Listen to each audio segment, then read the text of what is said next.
Happy birthday to you. Happy birthday to you. এই হচ্ছে সায়ন। আজ হচ্ছে সায়নের বার্থডে। এটা হচ্ছে সায়নের বাপি আর এটা হচ্ছে সায়নের মা, মানে আমার কাকি শাশুড়ি। তো সায়ন হচ্ছে আমার খুব কাকা শ্বশুরের ছেলে, আর আজকে তার বার্থডে ছিল। তো আমরা সবাই মিলে গিয়েছিলাম, খুব এনজয় করেছি। তো বার্থডেতে আমরা কী কী করছি, কী কী মেনু থাকছে সেটা তোমরা পুরো ভিডিওতে দেখতে থাকো।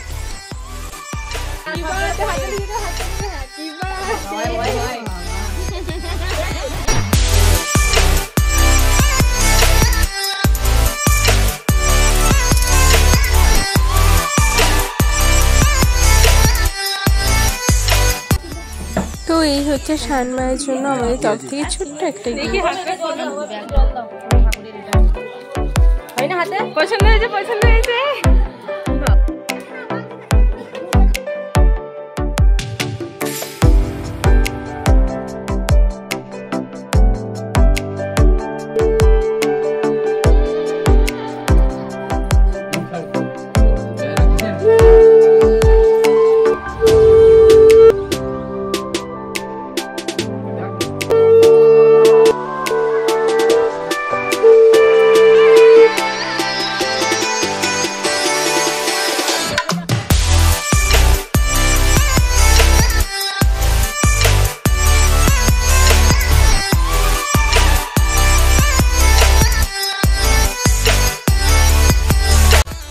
আজকের দিনটা তো আমাদের খুব এনজয় করে কাটলো। তো তোমাদের কেমন লাগলো সেটা প্লিজ কমেন্ট করে জানিও।